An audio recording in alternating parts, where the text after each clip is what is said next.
Si Presidente, wala akong sinabi na ganun. Pero kung sabihin mo, adik, wala akong sinabi na ganun. Patayin ako ni Marcos niyan, maawa ka naman sa akin. Sinasabi ko na sa inyo ngayon, si Bongbong Marcos bangag noon, ngayong presidente na, bangag natin ang presidente. Alright mga tol, pag-usapan po natin ngayon ang mga pahayag po noon ng ating dating Pangulo na si Duterte. At marami nga pong issue ngayon, nakapaloob ngayon sa mga usapin na patungkol sa pamilya po ng mga Duterte. At yan po yung mainit po talaga. Kasalukuyan po may mga nabubuong mga rally na sinasabi po ng ilan ay mga bayaran. At meron nga pong issue kamakailan lumalabas ay meron nga daw nangyayaring ganoon, no? Na iba nga daw ay nagre-reklamo dahil imbis na 500 200 lang daw ang naabot. Hindi natin alam lahat po ng yan kung yan po ay totoo, pero ano pa man ang mga pwede po natin mapag-usapan dyan, yan po yung pag-uusapan natin ngayon. Especially kung dapat pa ba tayong makinig sa mga Duterte sa panahon po ngayon. Pero bago po lahat ng yan, kung hindi ka pa nakasubscribe ay please hit the subscribe button and notification bell para updated ka palagi sa mga videos po natin na parating. So simulan na natin to, let's go!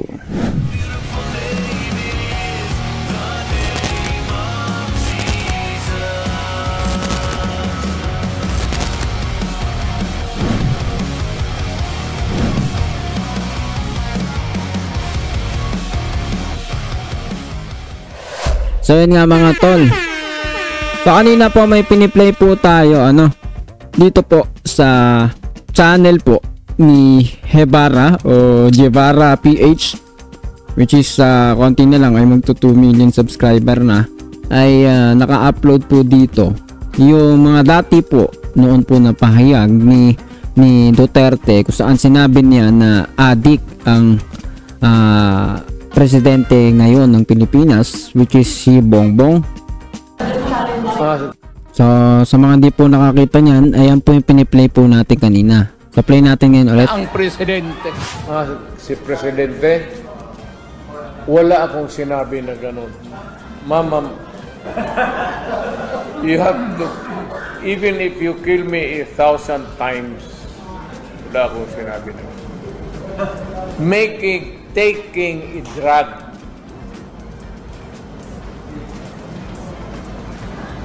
Pero kung sabihin mo, adik, wala akong sinabi na ganun. Patayin ako ni Marcos niyan, maawa ka naman sa akin. Matanda na ako. Ano sinabi noon? If I can say it for to Marcos, I can say it for all. Ayaw ingnawa kay antibiotic na to, kay aspirin. They're all drugs. It's just nomenclature. Pero wala akong sinabi na pagpatayin ako ni Marcos niya. Takot pa naman ako mamatay ng matanda na ako. Gusto ko pa mabuhay mga another hanggang mamatay si Kaduwaya. Magsabay kami. That's why sinasabi ko na sa inyo ngayon, si Bongbong Marcos bangag noon, ngayong presidente na, bangag natin ang presidente. Kayong mga military, alam ninyo yan. Lalo na yung nasa Malacanang. Alam ninyo. The Armed Forces of the Philippines, alam ninyo, may drug addict tayo na presidente, putang inang yan. Okay guys, so ayan po ang pahayag ng ating dating Pangulo kung saan sinabi po niya noon na may drug addict tayong presidente, at later nga makita po yung pahayag niya na konektado tungkol rin po dito regarding this matter. Ay sinasabi naman na ito po ay hindi niya talaga sinasabi as if na siya po ay addict talaga. So kayo ang makapag-didesisyon sa inyong mga buhay kung kayo po ay patuloy na maniniwala or hindi na kayo maniwala. Nasa inyo po yan, at yan po ay ating tinitignan lamang, kasi lahat naman po tayo, di ba, halos ay suportado naman yun, at marami po talaga sa ating mga kababayan ay natuwa naman doon sa paglilinis, pag-aayos ng gobyerno, especially patungkol sa mga usapin ng droga sa ating bansa, krimen, mga korupsyon. Yan po ay kasama sa mga ginawa po ng ating dating Pangulo. Pero dumating nga po sa point na kung saan ay lumabas, I believe noon pa man ay meron nang naririnig po tayo ng mga issue sa kanila, pero ngayon ay mas lalo pong kumbaga ay mas maraming pinapakita ang mga nag-aakusa kay Duterte at sa kanyang iba pang mga kasama, na pinapakita sila ngayon meron po na mga batayan daw ang kanilang mga sinasabi, katulad nga po sa issue po ngayon na patungkol sa anak po ni Duterte na si Sara Duterte, which is connected siya dito po sa pinag-uusapan ngayon, no, nitong mga kamakailan lang na nagngangalang Mary Grace Piatos, na kung saan po, kung hindi po ako nagkakamali, no, disclaimer lang, ito po yung isa sa mga pumirma, no, kung di ako nagkakamali, patungkol ito sa usapin ng resibo or mga abutan daw ng pera. Hindi ko sure kung ano man yan, diba? Basta kayo na po ang mag search dyan, manood, magbasa, which is questionable ang pagkatao po nito.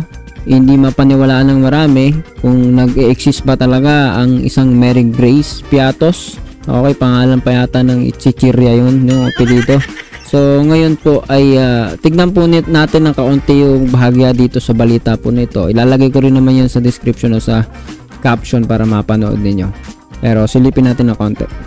Of a supposedly bogus signatory in the confidential expenses of Vice President Sara Duterte. Vivian Gulia returns with this report. Dated 12/30. Mary Grace Piatos was how congressmen read the name of a person who supposedly signed an acknowledgement receipt presented during the November 5 hearing of the House Committee on Good Government and Public Accountability. They say the receipt was part of the document submitted by the Office of Vice President Sara Duterte to the Commission on Audit to justify its 125 million pesos confidential expenses in 11 days in 2022. Alright, siguro hanggang dyan lang po yung panoorin natin dyan. So meron pong nagngangalang Mary Grace Piatos kung saan siya po ay meron po siyang signature or questionable na pangalan na konektado po sa milyones na sinisiyasat po ngayon sa pag-iimbestiga po dito. At ngayon nga po ay ayon po sa aking pagkakaunawa o sa nakikita ko po ngayon, disclaimer lang, meron po ditong 1 milyong reward na para doon sa kahit na sino makapagtuturo, makapag-identify kung sino ba, makapagbibigay ng identity kung sino ba talaga itong si Mary Grace Piatos, no? So para po doon sa mga hindi nakakaalam, kakaunawa, ako po ay naniniwala na ito po ay meron po koneksyon kung totoo ba na may pananagutan po si Sara doon sa kanyang issue sa budget, no? Yung sinasabi nga po nilang confidential funds o pondo na questionable kung saan ba ito talaga ginamit, at ito po yung nakapirma, ito po yung nakalagay sa mga resibo po yata, ano? So ito po yung kasunod na titignan po natin ay yung pangyayari nga po dito naman sa ama po ni Sara Duterte na si Rodrigo. Ito po yung last mga nakakarang panahon, no? Tignan po ninyo. Matid ko marami na pong may alam sa inyo nito, pero tinitignan po natin ulit. Will the former president be okay that if we draft the waiver now, that it be signed today instead of tomorrow? Will you be fine with that, Mr. President? Anong kapalit, sir? Hindi. sampalin ko siya sa publiko. Hindi, wala naman. Ngayon na. Wala pong ganunan. Mr. Chairman. I'll give you, sasampalin ko sa Mr. Chairman. Bunsod nito, agad na sinuspindi ang pagdinig. Nagpaalaala rin ang Quadcom presiding chairperson sa dapat na maging asal ng mga resource persons sa pagdinig. Please observe proper decorum. We are in a committee hearing. We have already stressed from the very beginning that the proper rules, decorum, will be implemented. Okay guys, so ayan po ay tinitignan din po natin kung saan, bakit nga ba ang panig o mismo pong si Rodrigo ay hindi maipakita itong sinseridad sa pagpapakita ng kanyang asset sa bangko, which is ito nga po yung inuungkat, tinitignan, inaalam kung totoo ba yung mga sinasabi ni Trillanes sa pag-iimbestiga po dito. Iyan po ay ayon sa mga ipinapakita po ngayon sa mga pagdinig, sa mga investigasyon, tila yun po yung nilalakaran. Pero to be fair, di ba, ano nga ba yung mga rason? Baka naman may rason talaga ang dating Pangulo sa mga bagay po na yan. Gayon din po yung usapin patungkol kay Mary Grace Piatos, kung ito ba'y totoong tao, at kung malaman na ito'y totoong tao, enough ba yun para malinis ang pangalan ng pangalawang Pangulo, which is si Sara Duterte, na Vice Presidente ngayon na nauugnay sa usaping korupsyon? Hindi po natin, no, to be fair, di natin alam kung ano mga rason po nila sa pagtanggi, kung ano mga rason bakit hindi pa ngayon inilalabas ang mga kabuuang detalye ng mga bagay po na yan. Bakit ayaw ni Duterte mag-waiver? Gusto niya lahat mag-waiver ng lahat. Para sa akin, ito po ay isang bagay na magiging questionable po para sa mga nakararami, lalo na po dun sa mga sumuporta po noon sa ating dating Pangulo na si Rodrigo Duterte. So marami po sa mga supporter na hanggang ngayon ay sumusuporta pa sa mga Duterte, nagagalit po kaagad kapag ating pinag-uusapan yung mga ganitong bagay. Bakit natin questionin? Bakit natin pagdududahan? Bawal na ba tayong magduda? Bawal na ba tayong mag-isip? Bawal na ba tayong maging kritiko?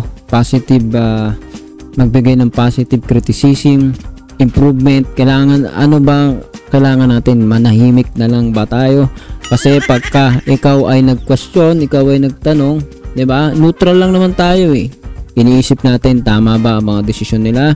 Tama ba ang ginagawa nila?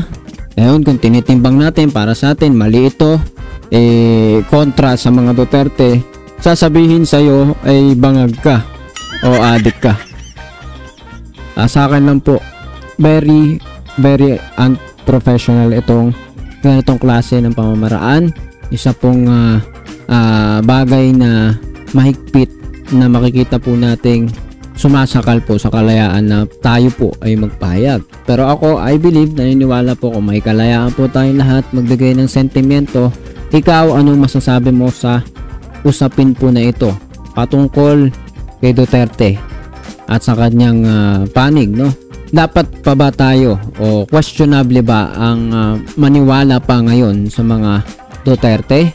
O there is hope pa rin naman sa kanila na sila po ay dapat pakinggan. Ikaw, anong masasabi mo sa usapin po na ito? Comment down below and please don't forget to hit the subscribe button and notification bell para updated ka palagi sa mga videos po natin na parating. See you ulit sa susunod na video.